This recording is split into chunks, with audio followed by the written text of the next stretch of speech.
Hey besties! Hey! It's one of our favorite episodes of the month. Yes. Book Club! Book Club! Pew, pew, pew. So today we are discussing The Housemaid, written by Freida McFadden. So Tashima, would you like to will do it. Okay, I will give a brief introduction of the book. Okay. But The Housemaid is about a woman named Millie who was recently released from prison. Mm-hmm. Yep, she spent 10 years there, is basically living in her car, having a hard time finding work, and she ends up getting a job as a housemaid for Andrew and Nina Winchester. Yeah, she's on parole. Yes. She cooks for them, cleans for them, picks up their daughter, Cecilia, from school, and the longer she's there, she notices some weird things happening. So, secrets. Yes.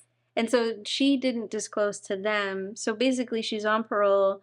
She got fired from her previous job, but because she's on parole, she's afraid of being sent back because she got fired, which in the beginning we don't know why. Right. And she's supposed to have somewhere to live. So her living in the car and not having a job is a really big issue. So she basically fakes it to make it with her interview. And everything is riding on her getting this job so that she doesn't get sent back to prison. And so she's not the only one basically keeping secrets. Yes, she's a live-in housemaid. Yeah. That's very important. So she's not living out of her car anymore. She has a little space in the attic and the door locks from the outside. Yeah. Which she is initially uncomfortable with, but it's better than living out of her car. She needs the job. Yeah. And so, yeah, everything kind of unfolds from there. You get to know the Winchesters, little quirks and everything. Everything is basically from Millie. From the housemaid's perspective. From the housemaid's perspective. The things that she's observing, you know, when she first meets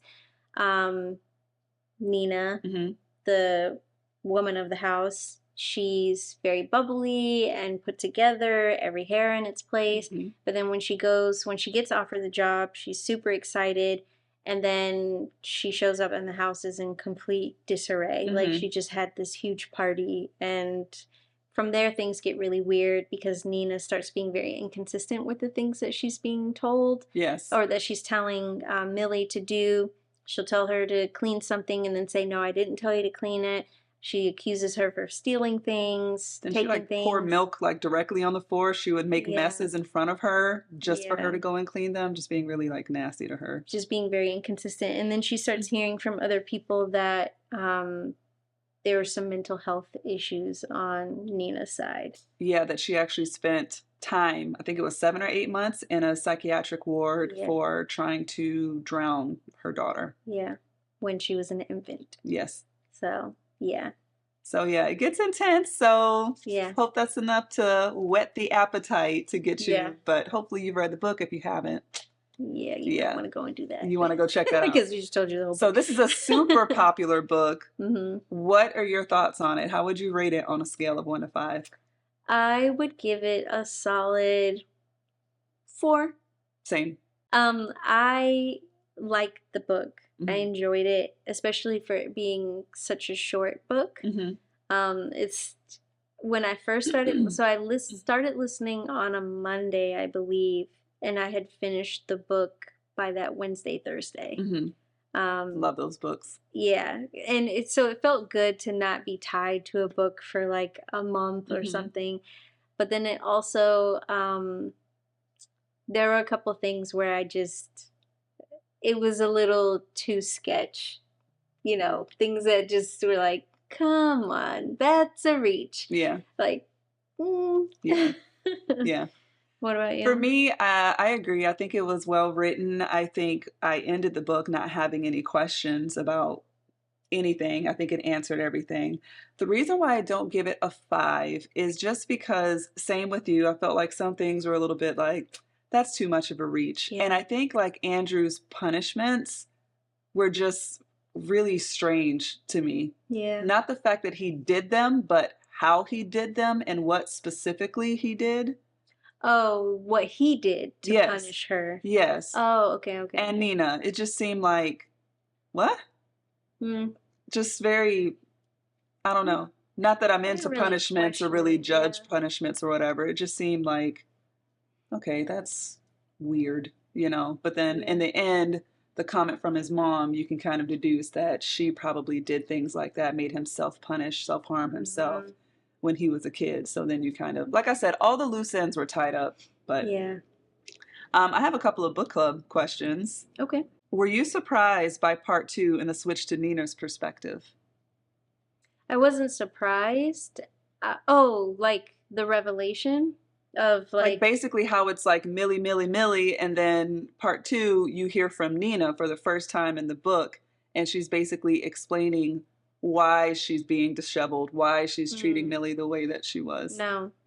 I feel, and this is where I see where people, because this book seems to have a little bit of controversy behind it. Like the author, not the author as a person, but her writing style. I see like on Book Talk and stuff, people either love it or hate her writing style. And I have seen a few times where people were talking about the predictability of her writing style. And that is where, because up until that moment, I didn't really understand what people were talking about. But the moment it switched to Nina, I was like, oh, okay, I see now why people were saying I saw this coming. Now, had we not read Gone Girl, oh, okay, I probably would have been a little bit in greater shock, but it was giving very much Gone Girl vibes. Got it. Of like, okay, I see. Because the moment she went up to the attic and was like, why is there a lock on the outside? That to me, I'm like, something is amiss. Right. And in my head, I automatically was like, either she's going to get trapped up there and kept for whatever reason, or like I did suspect that there was going to be some kind of a replacement situation, but not voluntarily. I thought it would be like very involuntary. Yeah. Not in the way that it was executed. I didn't predict that. Yeah. Does that make sense? It does make sense. I wasn't that surprised either, but I was surprised to learn because she just seemed to really dote on her daughter. So the whole psychiatric thing, I didn't really understand. And then it came to pass that basically Andrew did that to her daughter, basically put her in a bathtub, turned on the water, and Nina was on her way to try to save her daughter, and then the police came in. So that was his way of like holding that against her. Like that was one of the situations that was sketchy for me because I mean, there's no way I think anybody could predict in that manner that she would have woken up right then and there to then almost kind of sort of save her baby as the police come in right at that very, like, that was timed too perfectly, and I didn't like that scene. Like, that was giving classic white neighborhood, police arrive very quickly. Yeah, like it's just, even with cameras, there's no guarantee after you direct her that she would have woken up right then and there. And it also just like, I don't know, the whole thing was just weird. And then her relationship with her daughter, like knowing but not knowing. I don't know, like it just was strange. It just, some of the things I just didn't like. So from Millie's perspective, pretty much from the beginning of the book, it seemed like everybody was really nice, cool family. Then Nina started showing her ass, and then she realized that Andrew was really nice. Basically seemed like he attractive, very handsome, very successful, obviously. And oh, poor guy, he has this crazy wife that he loves so much. And, you know, he's just going to be with her kind of thing. So treats him bad, yells at him, criticizes him. She's a slob. She's let herself go. All these things. Yeah. And like on the back end, Nina basically, from the moment that she hired Millie, has set this whole plan up because she was basically in an abusive relationship for how many years? 9 years? 8 years? A long time. Yeah, a really long time. And basically wanted Millie to replace her and for her to have a way out. Basically. Yeah. So again, before switching to part 2 for Nina's version, when Millie and Andrew went out together and like, you know, hooked up that night, were you hoping that would prosper? Like, were you kind of hoping that they would end up together? I wasn't hoping that they would end up together, but I feel like I didn't. That part was very like, we all knew that. We all saw that coming. Right. You know, it was set up to happen, Mm-hmm. and it was executed perfectly. It was. I guess I had more issues with it than I thought I did. So another thing that I didn't like is the whole trash can situation. Mm. I feel like that kind of didn't need to happen. Yeah.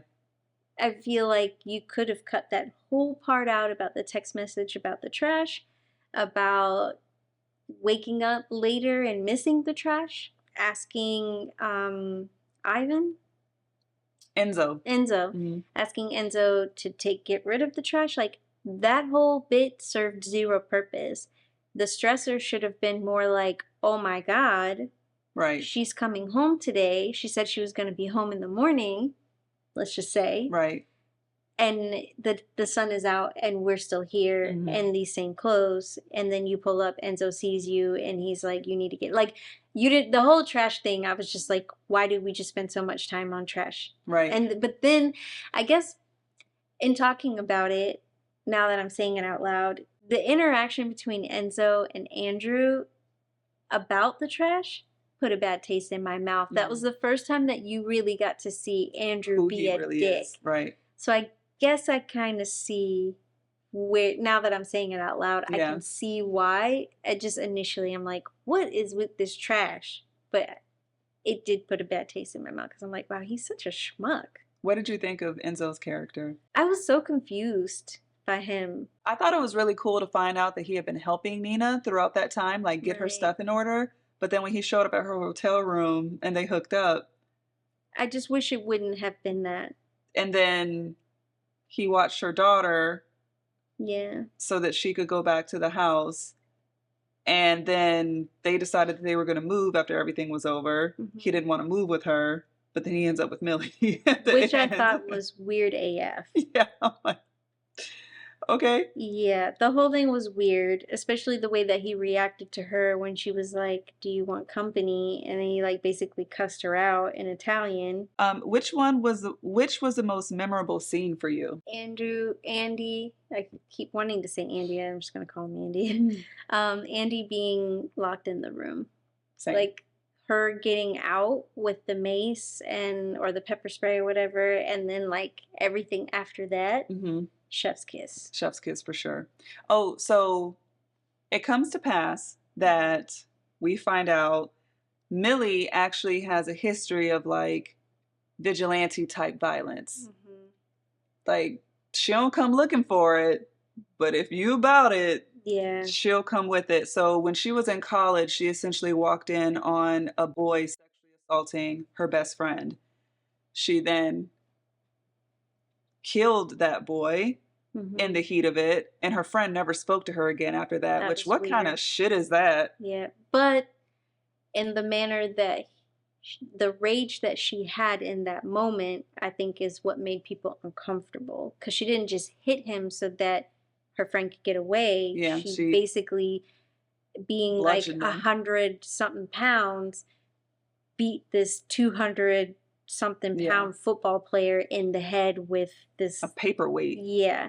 So that part probably made her friend like, whoa, you are so unhinged. Like, thank you, but there's obviously something wrong with you. I could see, like, if you see somebody just totally like unlock in that way, that could probably be frightening. I could see it being frightening, but in that situation, like not just like a pink and then scurry off, like she beat him in, it's crazy. I just think what a shitty friend. So that's why she went to jail for 10 years. Yeah. And Tima had mentioned that she had gotten fired from her job. It's from some other guy basically trying to like sexually assault her, and she punched him and knocked him out. And then I think there was a situation when she was in high school, her math teacher failed her. And it was because he was trying to she was very pretty. Making advances. Yeah, he was making advances and basically sleep with me or you fail this class. Okay, well, I'm not going to sleep with you. And they failed her. She told her parents that was why, and they didn't believe her. So she just has a long history of people like violating her in a way. And Nina actually knew this about Millie. Right. So she wasn't necessarily hiring her to replace her, like step in my wifely shoes. Right. But you seem like the type of chick where if he does to you what he's been doing to me, you're going to kill him. She wanted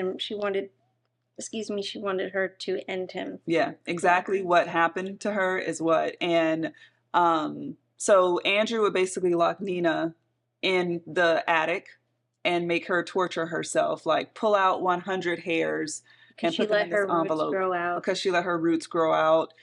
He made her pepper spray herself at some point. For leaving the lights on. No, that wasn't for the lights. I don't know what the pepper spray was for, but I'm just like insane that. Have you ever seen someone like get pepper sprayed before? Yeah.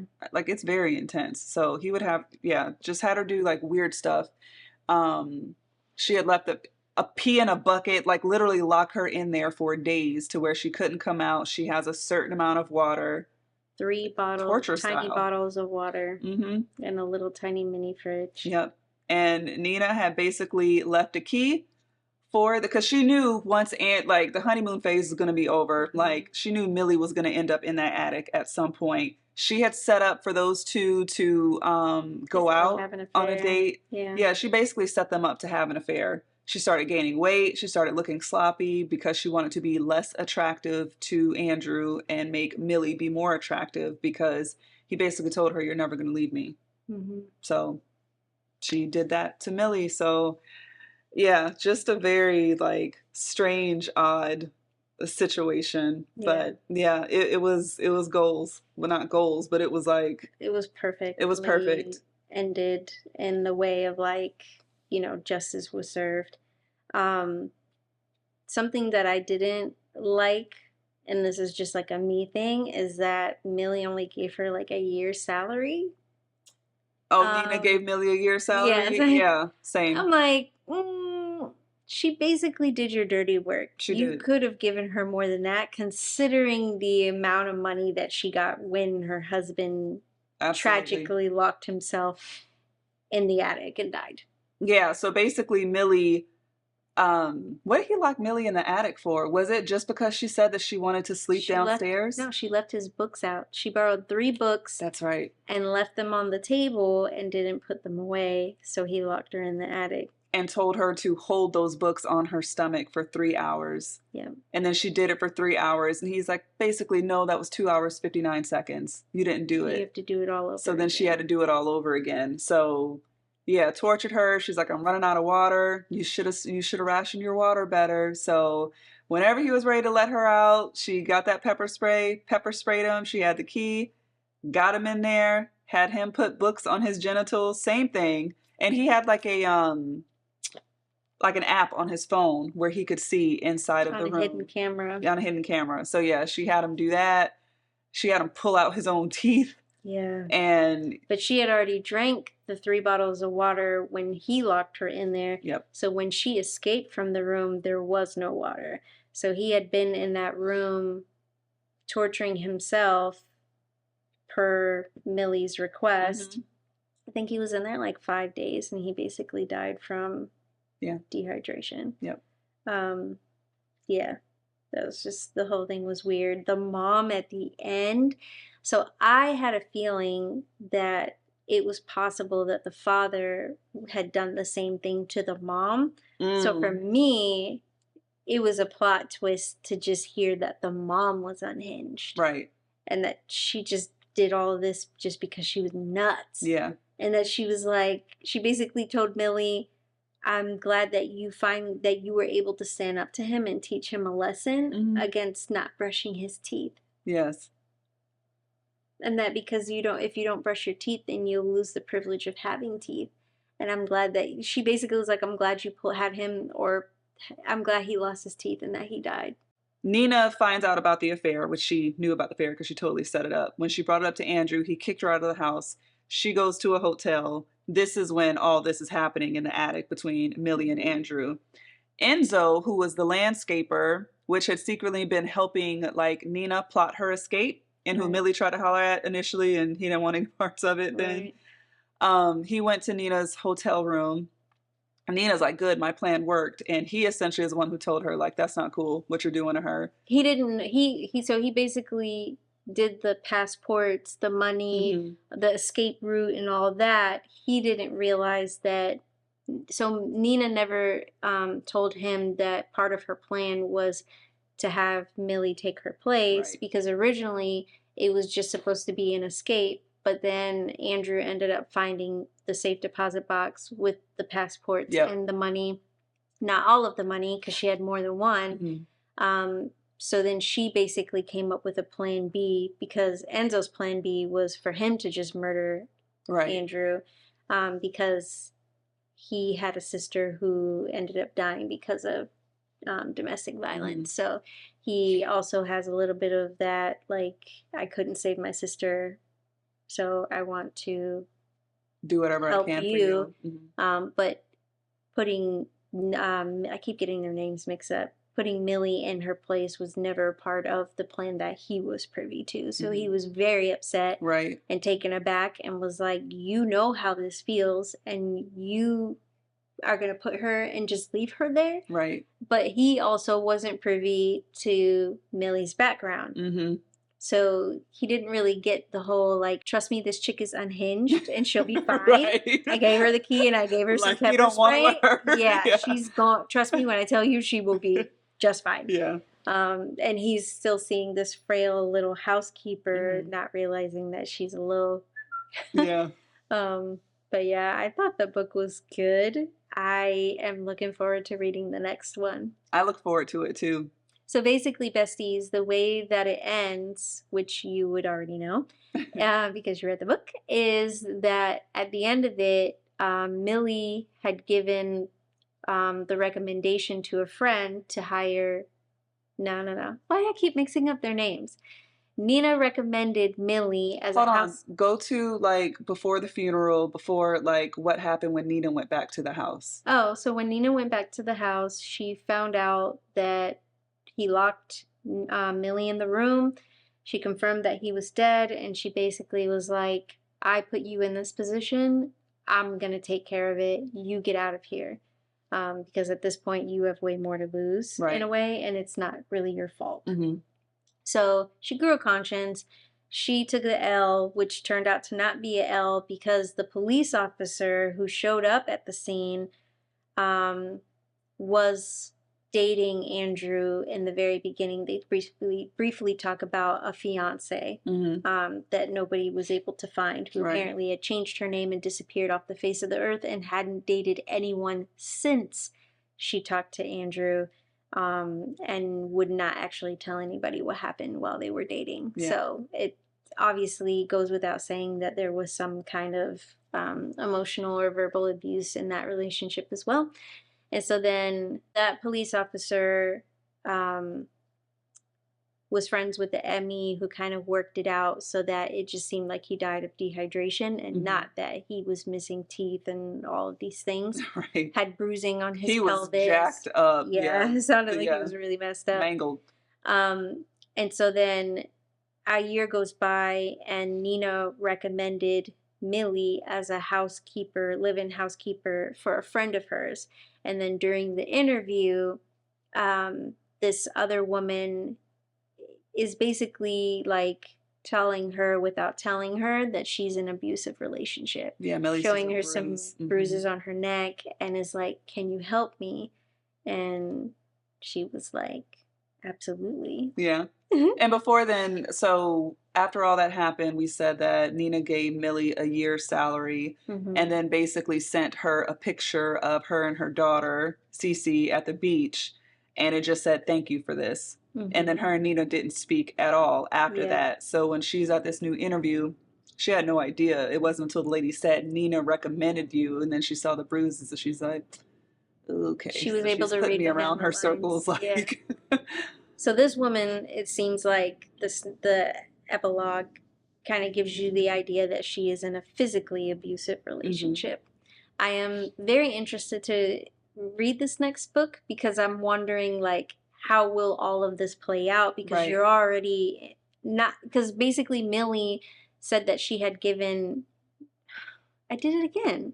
I keep mixing Oh, up their Nina. It's not names. until you were about to finish that I realized you got to switch it up, Yeah. but you're stopping yourself. Yeah. So Nina had basically told the police that she had given Millie the week off, and that because her daughter was at camp, she didn't need her to be at the house, so she gave her the week off. And so, as far as they're concerned, she had absolutely nothing to do with the situation that unraveled. And her husband had separated, so that was basically her reason for like, I didn't know he was in the attic. Right. Like, We we were don't gone. talk. We don't. But the door locks from the outside, so the whole thing Right. is Yeah. success. It's like there's no way that anybody could have done this. The police officer definitely has some pull. Yeah, for sure. Which he said that he did because whatever bad things that he did to his sister. And the mom still found out about it because she's like, so But the they got police money, told money. us there's missing teeth and bruises on his genitals. She wasn't sad. She wasn't anything. No. She was just like, good for you for teaching him a lesson. And then left. Yeah. So I'm just very curious to see how this is going to play out with potentially another situation happening. And then you have this link. So I am wondering how that's going to play out. So me too. Maybe we'll have to pick the second one for another book club down the line. Yeah. Or just besties, you just want to read it and then you know, we can talk about it and mention it and let us know your thoughts. But yeah, it was a good read. It was a good read. I We need to do a book roundup of everything we're reading right now and just kind of get caught up. And let us know what you guys are reading out there too. But definitely. Yeah. And if you have any recommendations or something that we can put on the list for book club, we're all ears. We are. I would just have to say, for me at least, with the exception of Hello Beautiful, I have really no desire to read that. So don't even bother. Oh, I don't know what that's It's a book that's really trendy. It was on Oprah's her book club list. Oh. And it's kind of like how there was so much hype about The Help, which is an amazing book, by the way. It's kind of like that, where everybody's like, oh my God, the book, the book, the book, the book. Oh, okay. But I've heard enough about it that I really don't want to find out for myself. Oh, like, I've just deduced that I'm not interested. So. Okay. All right. Well, yeah, if you want to read it on your own. I'm not gonna. Well, let us know regardless. I know book club is supposed to be like, well, you know, you're exposed to other things, but it's a thick ass book, and I really don't feel like wasting my time. So let's just not even bother. So I'm just gonna be very transparent. So the next book for book club is going to be Listen for the Lie by Amy Tintera. It's supposed to be a good one. So it's in the mystery genre, I believe. Mystery thriller genre, I think. I feel like it. Okay. Yeah. So yeah, that's our next book, and pick it up. Yeah. Put it on hold, whatever you need to do. Yeah. Read it, listen to it. Again, however you want to consume your content is A-okay with us. Judgment-free zone. Yep. Because I am the audiobook queen. I have crowned myself. Yeah, same. Audiobook queen. So, all right, besties. We will catch you next time. See you next week. Bye. Bye.